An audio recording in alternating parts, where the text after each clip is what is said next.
A medida que pasan los años, se va confirmando de manera inequívoca que el episodio más importante de cambio que vivió la República fue la Revolución de 1952. Por supuesto, cuando uno hace una afirmación de esta categoría, no está haciendo simplemente un elogio, sino una constatación. Todos sabemos que la Revolución Nacional tuvo grandes luces y grandes sombras, pero fue la única revolución real que vivió Bolivia desde 1825. Y lo que eso significó como una hecatombe en el siglo XX que cortó a cuchillo pasado, presente y futuro de ese momento es algo que no podemos pasar por alto. Toda sociedad define su proyecto de país, la nación que quiere ser. Bolivia en 1825, cuando nació como república, estableció una idea de Estado. Probablemente el momento culminante en ese comienzo lo tuvo Andrés Santa Cruz y la Confederación Perú-Boliviana. Luego viene el llamado Estado oligárquico, el Estado creado en 1880 tras la derrota del Pacífico. Y hoy nos toca hablar del Estado del 52, el más lúcido proyecto de construcción de un Estado nacional que tuvo Bolivia, con un conjunto de elementos que explican su génesis, su desarrollo y eventualmente sus éxitos y fracasos. ¿Cómo es que se forma y por qué el Estado del 52?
15 de abril de 1952.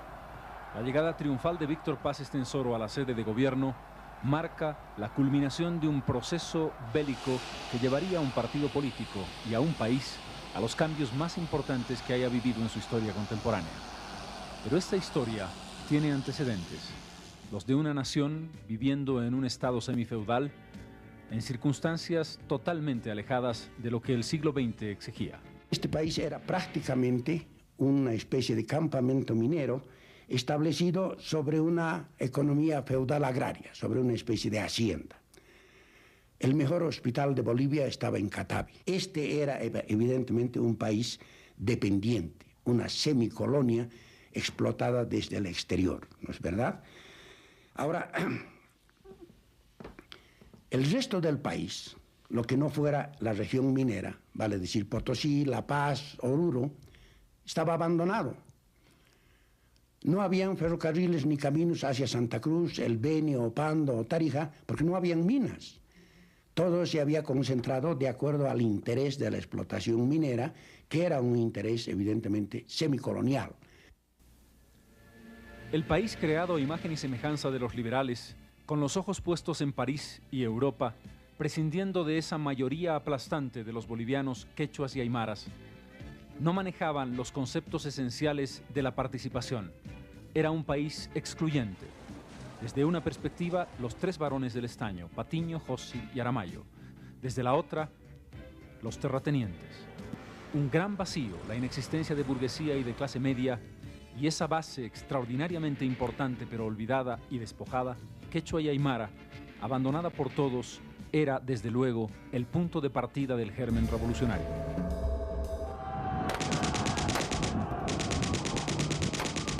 La historia republicana de Bolivia no cambió en esa trágica saga de opresión. Desde el siglo XIX, con las reivindicaciones tras el despojo de las tierras por Melgarejo, hechas tanto en los Andes como en los valles, continúa con la reivindicación minera que comienza en la década de los años 20. Una sucesión de masacres y levantamientos, una sucesión de reclamos que tienen nombres y apellidos. Zárate Vilca por un lado, María Barzola por el otro. En 1942 culmina con la masacre de Catavi.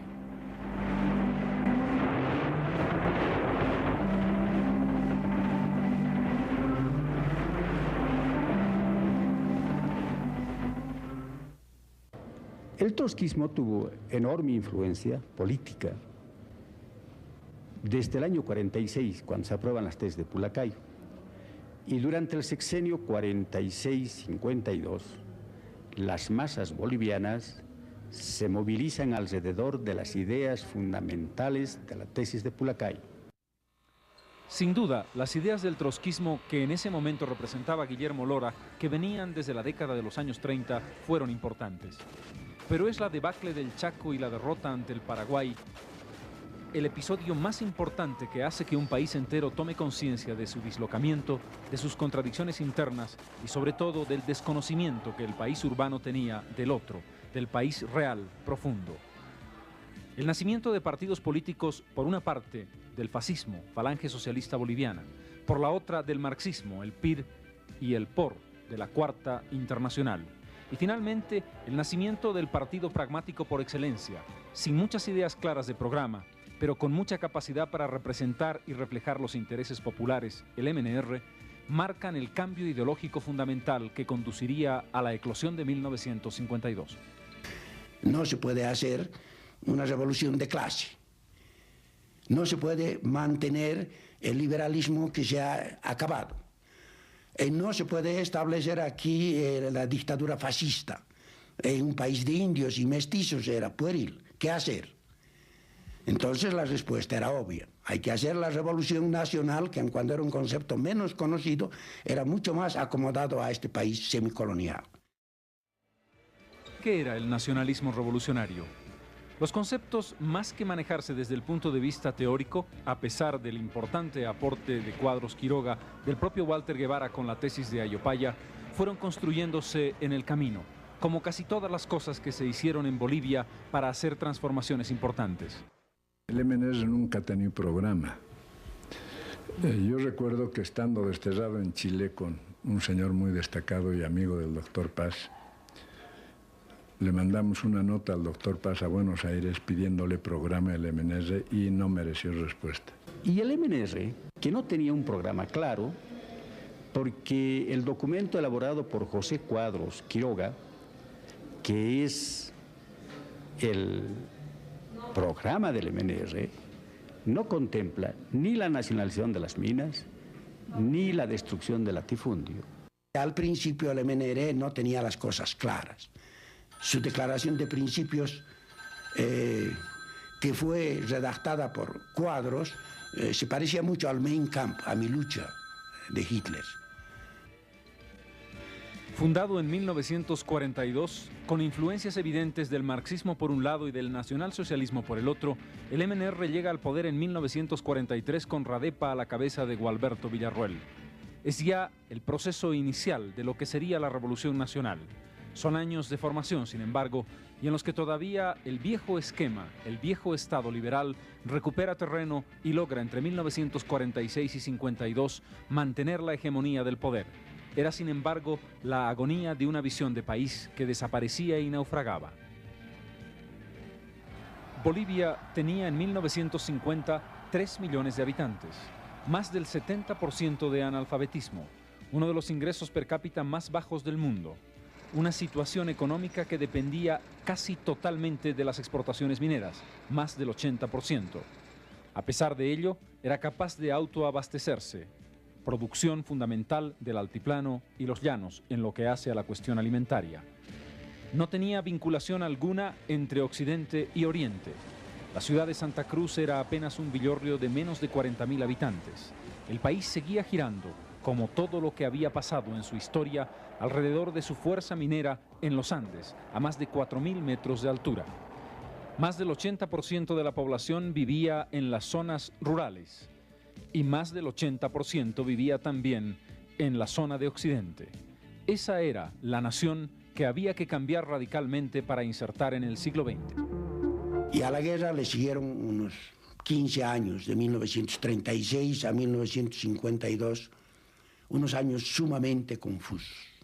En primer lugar, la oligarquía liberal estaba en franca decadencia. Habían muerto los grandes líderes del liberalismo boliviano. Montes, Salamanca, Saavedra, Escalier, toda esa gente que construyó la ideología y la realidad política de esos años había desaparecido. Quedaban hombres en segundo lugar, de segunda categoría.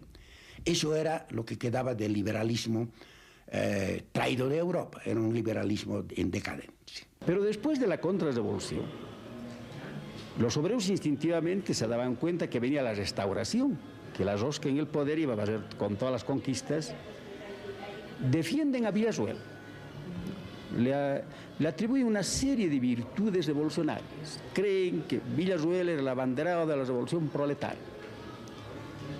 Se creó una confusión ideológica en las masas que está demostrando que hasta ahí llegó la evolución de su conciencia.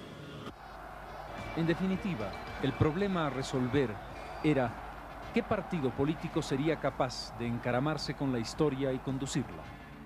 Allí estaba el marxismo, allí estaba el trotskismo, también las tendencias fascistas de influencia europea, sobre todo italiana y española. En el camino quedó el PIR. Las confusiones de la historia universal llevaron al PIR a aliarse a la rosca para derrocar a Villarroel. La alianza coyuntural entre los Estados Unidos y la Unión Soviética para derrotar al fascismo llevaron también a esa exigencia desde Moscú para que el PIR se aliara con la rosca para derrocar a Villarroel, tildado de fascista en esos años. El resultado fue que un solo partido político, en el proceso sobre todo entre 1946 y 52, el movimiento nacionalista revolucionario, pudiera asumir ese papel protagónico y establecer, con el concepto del policlasismo, la relación directa que se necesitaba para hacer que, como una dinamita, pudiese estallar un concepto distinto, que no fuera ni marxista ni tampoco fascista, que pudiera definir algunos conceptos básicos, entre ellos el Estado poderoso capaz de controlar su economía. El enemigo, en el caso boliviano, no eran ni los Estados Unidos ni el Reino Unido. El enemigo tenía nombre y apellido. Eran Jóchitl, Patiño y Aramayo. Eran los terratenientes que tenían gigantescos latifundios en el altiplano y los valles. Contra ellos se tenía que estrellar, y en efecto se estrelló, todo el discurso que iba a subvertir el orden establecido hasta entonces. Bolivia, en 1951, asiste al último proceso electoral del Ancien Régime. Sería la última vez que aquellos hombres que sabían leer, aquellos hombres que tenían propiedades, que eran considerados y reconocidos como ciudadanos, votaran en esa democracia excluyente. Ni las mujeres, ni los analfabetos, ni quienes no tuvieran rentas podían decidir quién sería su presidente. A pesar de ello, el poder establecido no se dio cuenta del crecimiento del movimiento nacionalista revolucionario. En esas elecciones, el binomio Paz Estenssoro-Siles Suazo derrotó al candidato Gabriel González del oficialismo por algo más de 8.000 votos. Con cerca de 50.000 votos en su haber, Víctor Paz Estenssoro se consagró ganador por mayoría relativa. Cundió el pánico. El presidente Mamerto Urriola-Goitia se negó en redondo a entregarle el poder a los revolucionarios. Las sectas revolucionarias, Movimiento Nacionalista y RADEPA, sino grupos minoritarios, repudiados por el país, de ambiciosos y de violentos. Pueden perturbar la paz de la nación y convulsionar lo que con sus desmanes subversivos es porque, sin moral patriótica ni concepto de la ley, emplean como armas de lucha política la demagogia sectaria, el terrorismo armado, la violencia y el crimen. El mamertazo de Urriola-Goitia, que entrega el poder a las Fuerzas Armadas y que no acepta que el Parlamento decida la votación, lleva las cosas a un interregno final. El presidente Hugo Vallivian Rojas tiene el triste papel de dejar finalmente el camino y las puertas abiertas a la eclosión popular. Sobre 3 millones de habitantes, los presidentes eran elegidos con 40, 50.000 votos. Esa era también la realidad. Pocos sospechaban entonces que Bolivia estaba en los umbrales del cambio más importante de toda su historia republicana. Por primera y única vez se iba a producir una revolución que cambiaría las estructuras de manera irreversible. La fragua estaba lista para dar su resultado. El Estado creado en 1880 agonizaba y comenzaba un proceso que iba a tener consecuencias de largo plazo en la historia del país.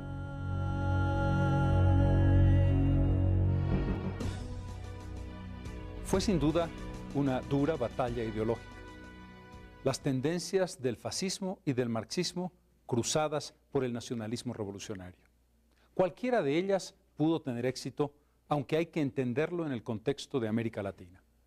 El peronismo en la Argentina, Acción Democrática en Venezuela, las ideas fundacionales de Haya de la Torre en el Perú, marcaban en América Latina una línea condicionante hacia el nacionalismo revolucionario que tuvo, sin embargo, su expresión más importante, más avanzada y más arriesgada, por lo menos en un principio, en la Revolución de 1952. Cómo un grupo de jóvenes de clase media logró una línea ideológica inscrita en el concepto de nacionalismo, derrotando a grandes ideólogos como Arce y el PIR, por ejemplo. Este fue el elemento que estableció el destino de la nación en los años siguientes. Si bien es cierto que la génesis de la revolución tiene que encontrarse en el Chaco y aún antes, hay un momento que es el de la definición, el de la confrontación en las calles, el que establece el éxito o el fracaso de un proceso político.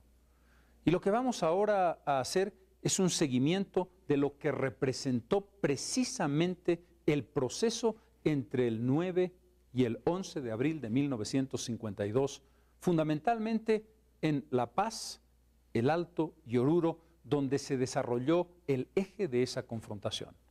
Esa confrontación que tuvo el liderazgo político de Hernán Siles Suazo y el liderazgo sindical de Juan Lechino Quento.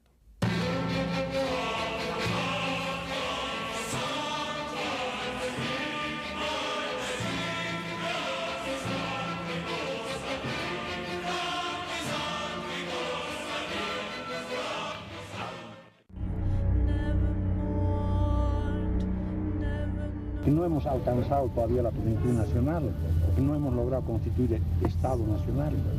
Hay una cantidad de campos en los cuales hay que realizar acciones, comenzando desde la integración física, integración económica, integración social.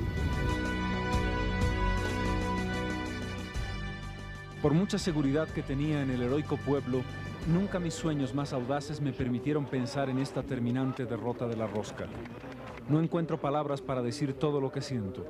Solo quiero rendir mi homenaje a los muertos y heridos en las heroicas jornadas de la Revolución y a todos los míos.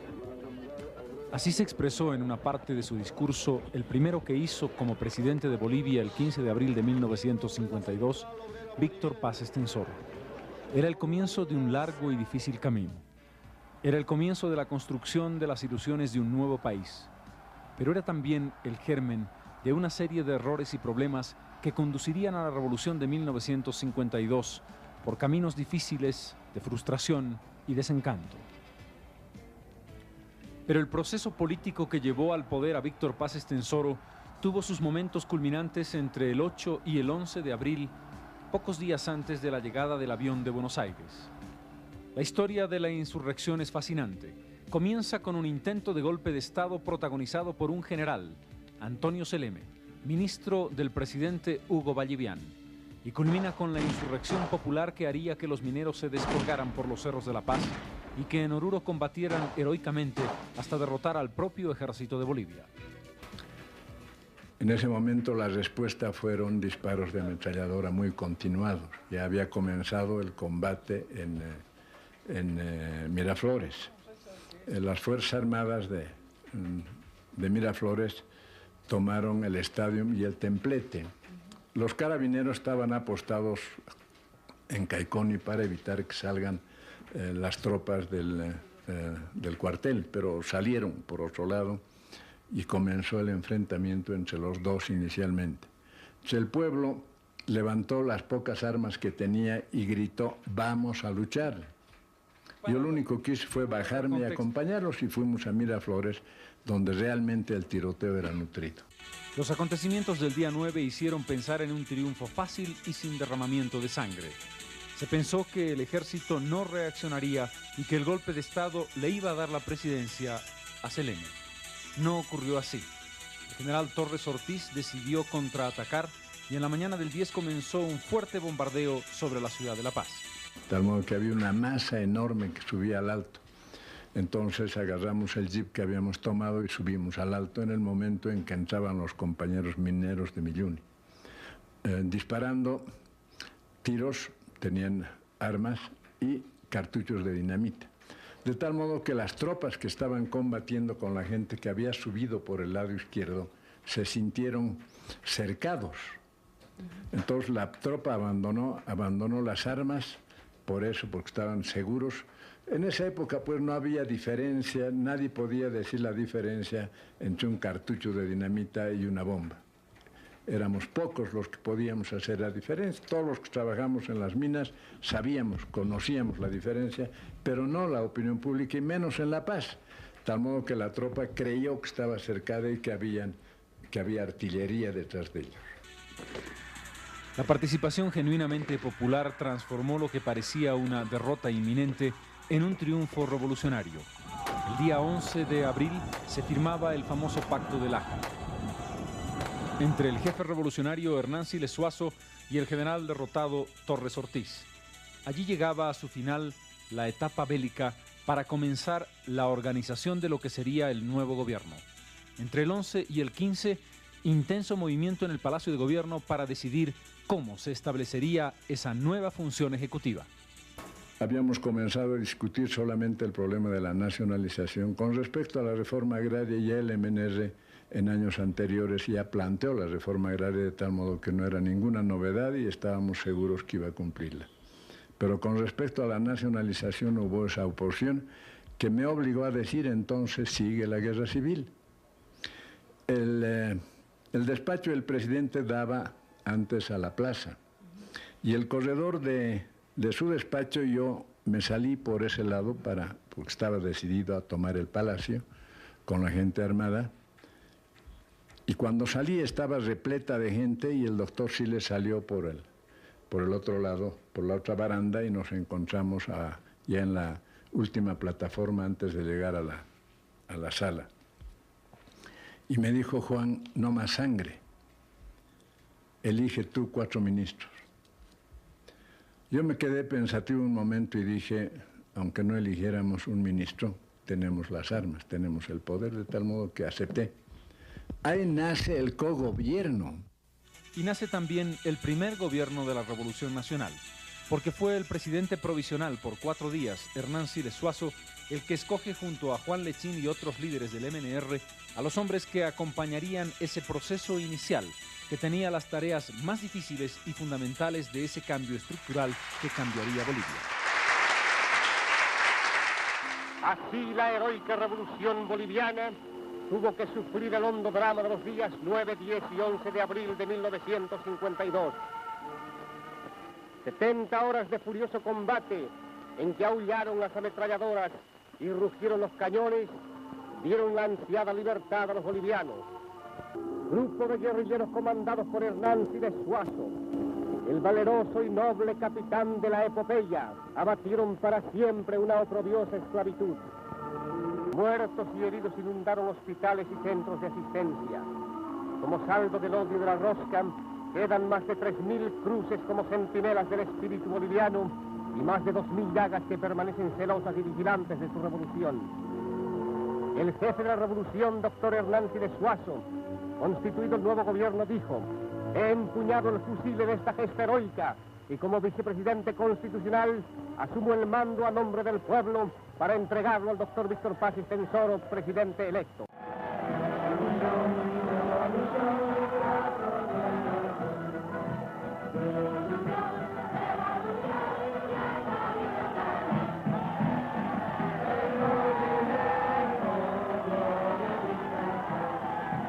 El líder es arrebatado por la multitud.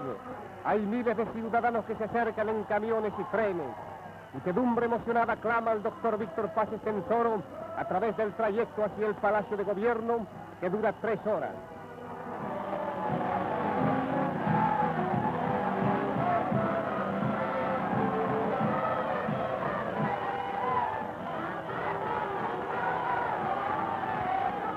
Hombres, mujeres y niños agitan banderas en un gesto compacto de júbilo. El espectáculo es maravilloso. Hay más de 200.000 personas esperando en la Plaza Murillo y las calles adyacentes, vitoreando frenéticas al gran líder de la revolución. Carteles alusivos a la revolución y retratos de sus conductores son llevados en alto por los revolucionarios.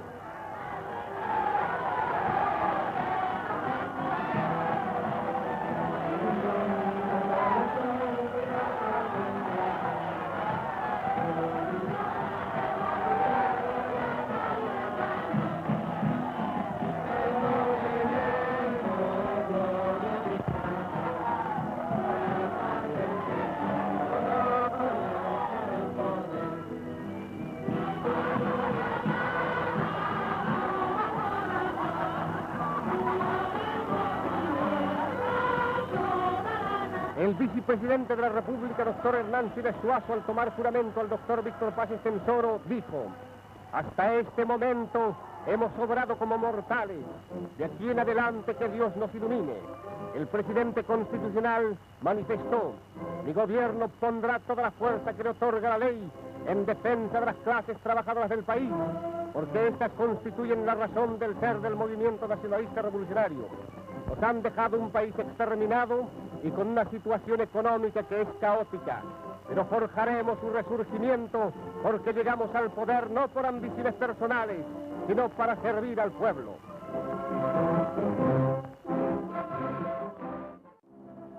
La ciudad está tranquila. Vuelve la vida normal a matizar sus hermosas calles y sus blancos edificios. La tragedia no es más que un macabro sueño.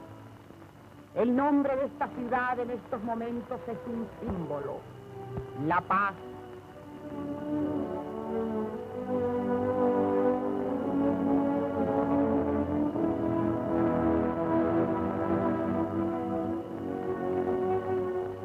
El presidente trabaja cumpliendo su palabra empeñada con el pueblo. Cambia ideas, estudia y se esfuerza con sus colaboradores para solucionar los grandes problemas de nuestra existencia. La nación está dada a sus conductores. La esperanza florece.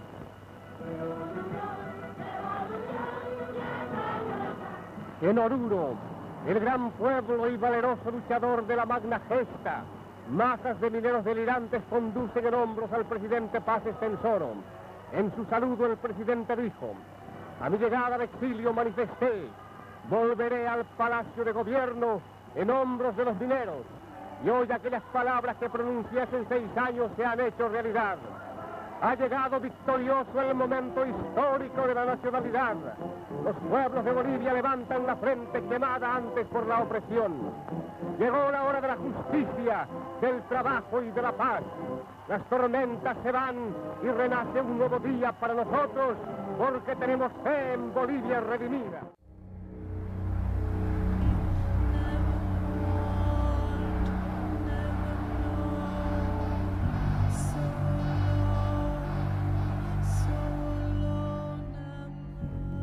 Las impresionantes imágenes documentales que acabamos de ver, pero sobre todo ese eufórico audio que era una elegía preparada por el propio MNR en esos días triunfales de la llegada de Paz Estenssoro, retratan magníficamente el clima que estaba viviendo Bolivia. El documental es Bolivia se libera, y lo hizo el Instituto Cinematográfico Boliviano, que ha dejado un testimonio tan extraordinario que nos ha sido tan útil en el recuento de esta historia. Pero si ese era el espíritu, si ese era el clima y la esperanza, la gigantesca esperanza que había despertado el MNR, Paz Estenssoro y Siles Suazo, la historia y su desarrollo tendría otros elementos que vale la pena tomar en consideración.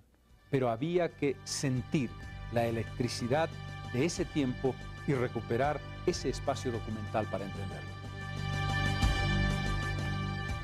Como bien retrataba Walter Guevara Arce, El nacionalismo revolucionario y los gobiernos de la revolución desarrollaron progresivamente la línea ideológica que establecería un destino y una construcción, la visión concreta del Estado que hoy llamamos el Estado Revolucionario de 1952.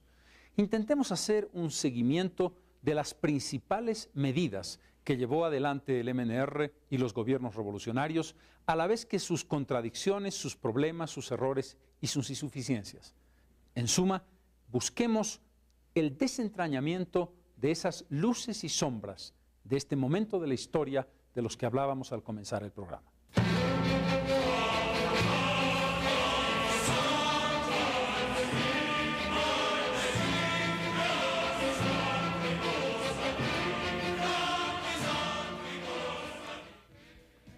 Pero el camino que había culminado el 9 de abril fue largo, difícil y por supuesto sangriento. Desde el nacimiento del nacionalismo militar con las figuras de Toro y Bush, la inmolación del presidente Villarroel convertido en un símbolo, los más de 400 muertos y 3.000 heridos de la propia revolución establecieron un desafío para esa generación que se hacía cargo del país. El qué hacer era, desde luego, la pregunta fundamental. Este gobierno inició un importante ciclo de transformaciones democrático-burguesas. Y cuando hablamos del nacionalismo revolucionario, hablamos de la revolución democrático-burguesa en un país atrasado como Bolivia. Ellos intentaron todas las tareas que son clásicas de las revoluciones burguesas: la integración territorial, la democratización económica, la democratización política, la vertebración de un Estado moderno, etc. Una vez que las estructuras económicas y sociales del pasado han sido cambiadas de una manera dialéctica, de nuevo surge la pregunta, ¿y ahora qué? Entonces ahí viene la respuesta de qué es la Revolución Nacional cuando ha llegado al gobierno y ha operado los cambios estructurales. ¿Qué hace? Entonces la Revolución Nacional se convierte casi en una o dos palabras. Por un lado, desarrollo, por el otro, diversificación. Y está en el gobierno. ¿Qué va a hacer ahora en adelante? Ya no puede seguir destruyendo lo que ha destruido. Tiene que crear. ¿Crear qué? Desarrollar el país. Producir lo que este país no producía pudiendo producir. Pero ¿qué había representado realmente el cambio de estructuras fundamentales? El dislocamiento de la sociedad. Primero, el desplazamiento de una clase por otra. Los varones del estaño y los terratenientes sustituidos por una clase media en surgimiento y el intento de la creación de una nueva burguesía. Para ello, el proceso político había sido fulminante. El 17 de abril se crea la Central Obrera Boliviana, un conglomerado que por primera vez establece la representación genuina de todo el conjunto de los trabajadores de Bolivia. Estos tienen además el cogobierno, algo absolutamente inédito en América Latina. Más aún, tienen el derecho a veto dentro de las empresas del Estado y en particular de la Comibol. Era algo que no se había conocido. Conscientes de su alto valor dentro de las clases trabajadoras, los mineros constituyen una doble fuerza dentro de la revolución. El sostén económico de un pueblo sometido a las contingencias de la monoproducción y la constitución de un ejército obrero dispuesto a defender las ventajas sindicales obtenidas en la nueva lucha revolucionaria de la que forman parte activa.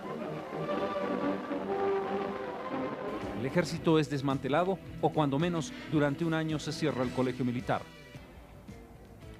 Luego el propio presidente Paz se vería obligado a su reapertura para establecer un equilibrio de poder entre el sector obrero y el sector intelectual del movimiento nacionalista revolucionario.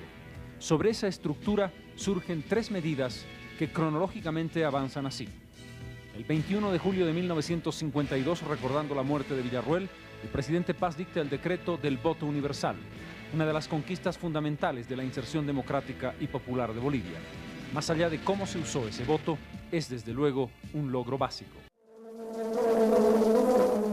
El nuevo estatuto electoral como otra de las conquistas de la Revolución Nacional en favor de las grandes mayorías, descarta el injusto sistema del voto calificado que concedía a un mínimo porcentaje ciudadano la facultad de decidir los destinos del país. Porque es la primera vez que un país aplica el sistema del sufragio universal para permitir la intervención de su población autóctona en la elección de sus mandatarios y legisladores. Miembros del clero regular, hombres y mujeres, civiles y militares, munidos de su libreta de inscripción electoral, como único requisito, concurren a las urnas en esta jornada democrática, fruto de la madurez de un pueblo revolucionario.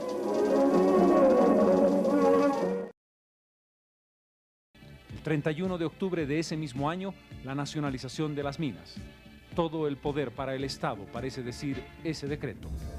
El presidente Paz Estenssoro proclama la independencia económica de Bolivia diciendo: hemos cerrado victoriosamente un capítulo heroico de la larga y dolorosa historia del esfuerzo nacional. La pérdida de miles de vidas habría sido inútil si no cumpliésemos ahora con la voluntad del pueblo, nacionalizar las minas.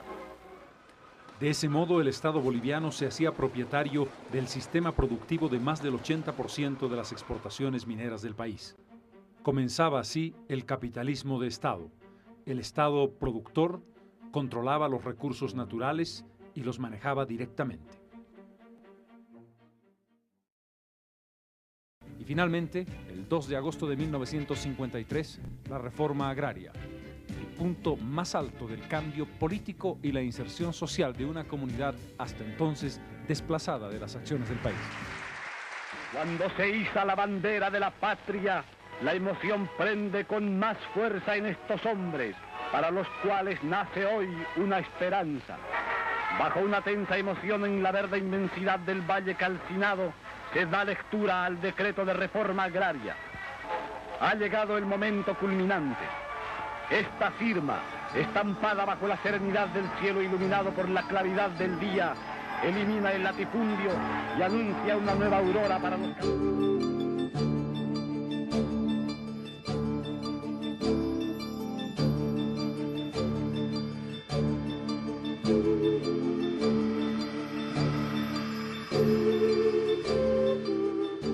Ese hecho revolucionario ha sido muy importante.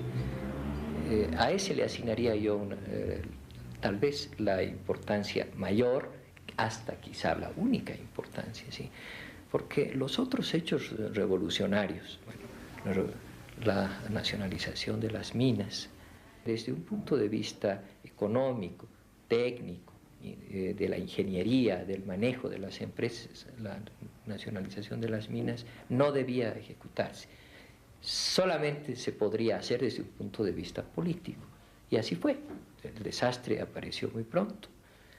El voto universal, pues el voto universal no necesita de una revolución. El voto universal existe en todas partes hoy día. Decimos el MNR viene al 52 con traje prestado y que él es muy grande. Pero deforma el programa, eso hay que tomar en cuenta. Deforma el programa.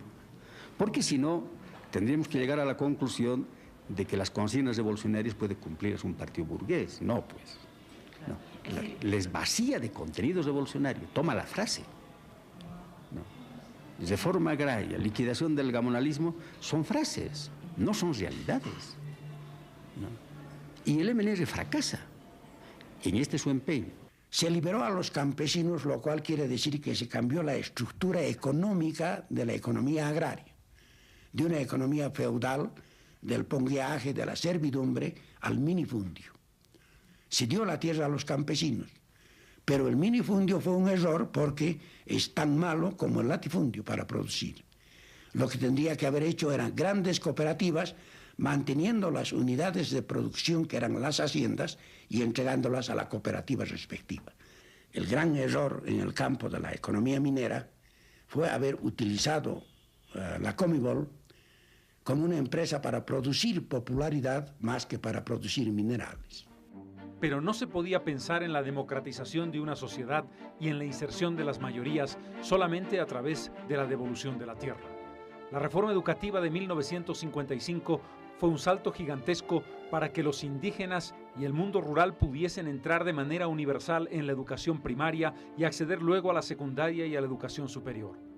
Esto permitió en pocas décadas que indígenas, quechuas y aymaras, marginados secularmente, pudieran formarse y tener su propia concepción y pensamiento sobre el mundo.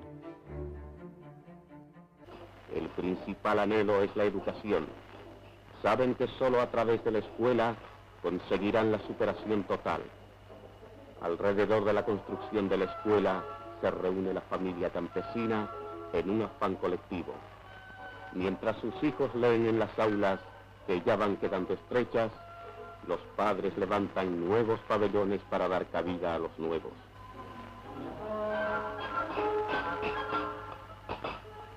Más de 3.000 escuelas son el producto del esfuerzo y la iniciativa del campesino de hoy. Y el país aprende cada día una nueva lección. Qué remoto y extraño era oír hablar de las selvas y los ríos. Las nuevas generaciones son testigos del esfuerzo por conseguir la integración territorial y humana del país. A partir del voto universal, que reconoce el derecho de la mujer a participar en política, esta comienza a tener un nuevo rol en la sociedad boliviana. La valerosa mujer boliviana está representada por estas mujeres del pueblo paceño, conscientes del deber que tienen frente al momento que vive Bolivia. Con sus errores y aciertos, la revolución se condujo hacia un proceso de cambio en cuanto a la producción económica. Primero, la integración del Oriente. La terminación de la carretera Cochabamba-Santa Cruz abre un horizonte cuyos resultados se ven hoy. Sin el camino, estos pueblos no hubiesen conocido el progreso, ni nosotros nunca hubiésemos venido a estos lados.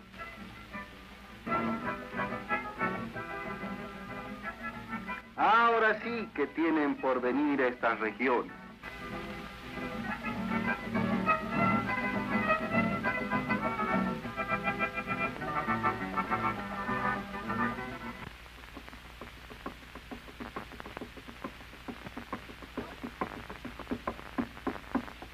Santa Cruz.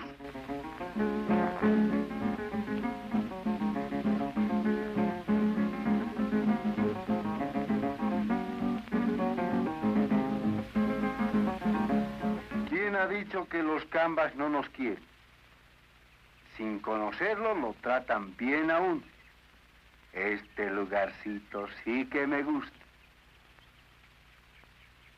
Es decir, caraspas, que uno no sabe cómo corresponder. ¡Qué gente buena! El oriente boliviano hace contrapeso al occidente y se ha convertido en un punto fundamental de la esperanza económica del país. Pero además de las razones que se han esgrimido para explicar el debilitamiento de la producción minera, está la del sacrificio voluntario de la empresa, de la que se transfieren más de $100 millones en el proceso de todos los gobiernos del MNR para dos objetivos: el crecimiento económico en otros rubros y el fortalecimiento de YPFB. En este último caso, Bolivia logra comenzar a exportar petróleo al final de la década de los años 50. En el otro, se genera la agroindustria, el crecimiento de los ingenios y el nacimiento de un tipo de producción a la que el país no había estado acostumbrado en el pasado, marcan un esfuerzo genuino por generar una nueva realidad. El proceso de diversificación tropieza con la imposibilidad de generar una base industrial real para Bolivia. La nueva burguesía no logra cumplir el rol histórico que los teóricos le habían asignado en este camino. La Revolución Nacional ha abierto los caminos, ha unificado en un cierto sentido económicamente este país, como lo hizo antes políticamente, ha creado un nuevo concepto que los jóvenes de este tiempo están, encarando, porque han encontrado una realidad distinta de la que encontramos nosotros. La revolución generó también una nueva visión del país sobre sí mismo. Recuperó el pasado indígena y prehispánico. Estableció el rango del mestizaje como un elemento positivo que había que fortalecer. Era una suerte de encholamiento, pero visto en la perspectiva de su capacidad creativa y de sus elementos generadores de nuevas ideas, la que salía de esa nueva clase que había asumido el poder.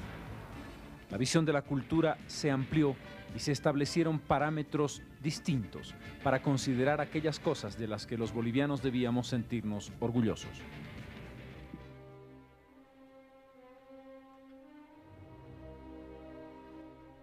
Los dramáticos cambios llevados a efecto por el presidente Paz Estenssoro en su primer gobierno dejaron como saldo un proceso de inflación extremadamente alto que tuvo que ser enfrentado luego por el presidente Siles Zuazo. La corrupción hizo pronto presa de ese gobierno y de esa joven generación. Los cuperos, los procesos que la especulación determina cuando hay hiperinflación, los negociados en diversos niveles, establecieron una pérdida de moral y una pérdida de valores que ablandaron al proceso revolucionario. La tarea que tuvieron que realizar posteriormente a 1956 estuvo vinculada a la estabilización económica a cargo del doctor Hernán Siles Zuazo y al intento de institucionalización del proceso revolucionario del doctor Paz Estenssoro. Pero allí hubo también un error muy grave. El presidente Paz Estenssoro creyó que la revolución era él. La insistencia en continuar en el mando en 1964 precipitó la caída de un régimen que estaba ya profundamente debilitado.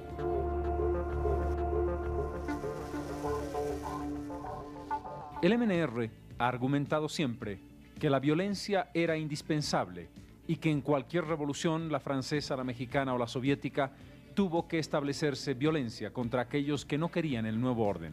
Pero ciertamente la violencia se ejerció en exceso. Campos de concentración, arrestos sin ninguna consideración ni ningún justificativo, violencia y torturas. Una víctima fundamental, Falange Socialista Boliviana. Ocurrieron casos al principio todavía de responsabilidad del MNR, mía por ejemplo, como la creación de campos de concentración en las minas. Eso fue un gran error. Primero, no era necesario. Nacionalizadas las minas, sus empleados, toda la gente que era la oligarquía social de este país, ¿no? Toda esa gente se habría venido al lado de la revolución, perdió a sus patrones, los grandes mineros. Pero en vez de atraerlos, se los persiguió. Claro que había Falange. Falange con Unzaga, cuya biografía todavía hay que escribir. Unzaga era una especie de santo de la Edad Media, un hombre de un profundo apasionamiento, de un profundo fanatismo, de una gran honestidad y con una fuerza extraordinaria para arrastrar a los muchachos, a la gente joven, a la hoguera. Y Unzaga intentó y una y otra vez el golpe de Estado que quería que lo llevara al gobierno. Tenemos que acordarnos que por entonces hubo aquí una época de la mayor violencia y atropello sobre los derechos humanos y la condición humana. El país ha tenido campos de concentración, persecución, asalto, crimen, depredación, que es innegable. El proceso revolucionario se encaminó, sin embargo, por la vía formal de la democracia. René Zavaleta preguntaba: nunca comprenderé por qué el MNR, que fue capaz de seducir a las masas, luego las corrompía a través del voto. El fraude electoral fue una moneda corriente, no porque el MNR no pudiera ganar, sino porque quería hacerlo de manera aplastante para no tener contraste en el Parlamento. Fue un tránsito difícil. El país no había aprendido todavía lo que significaba la tolerancia y la posibilidad de hacer que gobierno y oposición pudieran enriquecer en el diálogo el propio crecimiento nacional.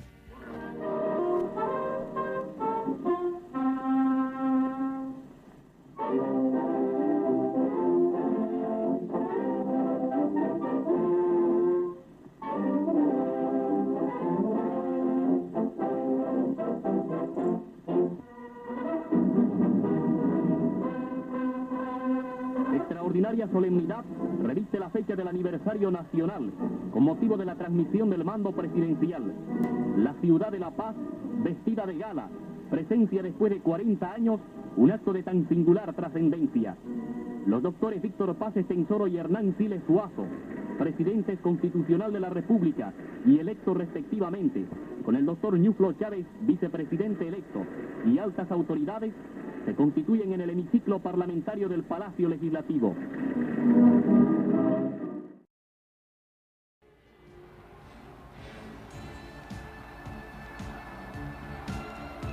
Los jóvenes que frisando los 40 años asumieron el mando de la nación en 1952 y gobernaron ininterrumpidamente hasta 1964, cumplieron sin duda importantes tareas de transformación, tareas que les tocó cumplir en ese momento histórico, algunas de ellas con éxito, con una visión de transformar al país y hacerle dar un salto cualitativo que era indispensable. Otros se quedaron en el camino como ideas no resueltas. Las más quedaron frustradas en esa dicotomía que pregunta: ¿era ese grupo de jóvenes realmente revolucionario? Ciertamente se trataba de intelectuales progresistas que no pensaban en términos marxistas. Para quienes han esperado una solución que nos llevara al socialismo, esa fue una frustración. Para quienes piensan que fue un cambio en el que la situación económica del país, su grado de dependencia y el contexto latinoamericano en el que estaba no permitía otra cosa que lo que se hizo, se puede establecer que fue una sucesión de hechos positivos y negativos que hay que combinar. Mineros fabriles lograron destruir al Estado feudal burgués y a su ejército. Pero esta revolución social se negó a sí misma cuando los obreros entregaron el poder que habían conquistado al MNR, que, como la historia demuestra, es el partido de la burguesía, del capitalismo. Esa es la paradoja de la revolución boliviana. Por eso se puede decir que abril del 52 es el febrero boliviano, que todavía espera su octubre. Pero esos procesos los realizan los países de todas maneras, sin revolución. Si bien aquellos varones del estaño tenían el dominio casi absoluto del país, tal vez la sustitución de ese dominio por el dominio político de un partido que produjo de inmediato una catástrofe económica en el país, porque cayó la producción, Bolivia perdió todo eso de lo que se habla ahora. Bolivia dejó de ser eso que se llama un sujeto de confianza, de crédito. Ha debido hacerle mucho daño en su momento a este país, ¿no? Y bueno, pues cambiamos a unos dueños por otros, cuáles eran peores en su momento. En esa época la gente no sabe que los campesinos no podían pasar por la plaza, por ejemplo. Era realmente atroz, pues, ha habido una diferencia enorme. Lo que pasa es que los escritores de la revolución que pudieron haber escrito todas esas escenas de cambio fundamental en las relaciones personales del país, del pueblo, mostrarían a la juventud de hoy día lo que fue el periodo antes del 9 de abril y lo que fue el periodo posterior al 9 de abril. No solamente fue una revolución por el cambio de estructuras, hubo una revolución casi social. Hubo mucho avance en leyes sociales, en los métodos de resolver problemas de patronos y trabajadores. La palabra nacionalismo no es más que un contenedor. Es algo que se puede comparar a un vaso de vidrio, de cristal. En el vaso se le puede echar cualquier cosa, agua, vino, aceite, lo que sea. Igual ocurre con la palabra nacionalismo. Hitler era nacionalista, su partido se llamaba el Partido Nacional Socialista. Franco era nacionalista, los militares argentinos o Pinochet son nacionalistas. Entonces ahí viene la palabra revolucionario que introduce el concepto dialéctico. Vale decir, el cambio es no solo posible, sino inevitable. Hay que cambiar las estructuras económicas y sociales, hay que hacer una revolución. De ahí viene el concepto de nacionalismo revolucionario.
Las visiones encontradas, los elementos emocionales, han acompañado a lo largo de muchísimos años el juicio sobre ese momento de nuestra historia.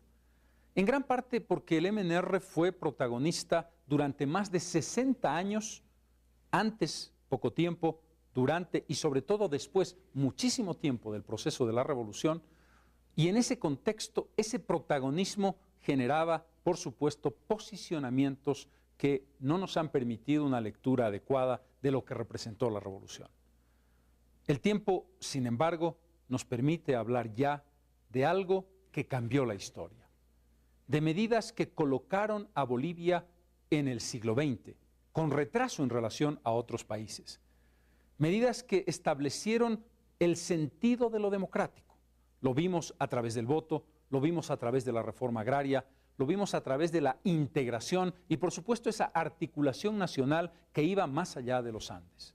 Sin duda, el MNR tuvo el concepto de una visión nacional y, más que eso, de una cultura nacional.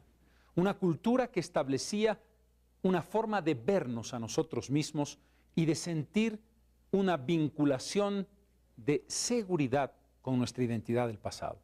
Por todo ello, deja un legado que fue el punto de partida de un largo proceso. Un proceso que duró casi medio siglo.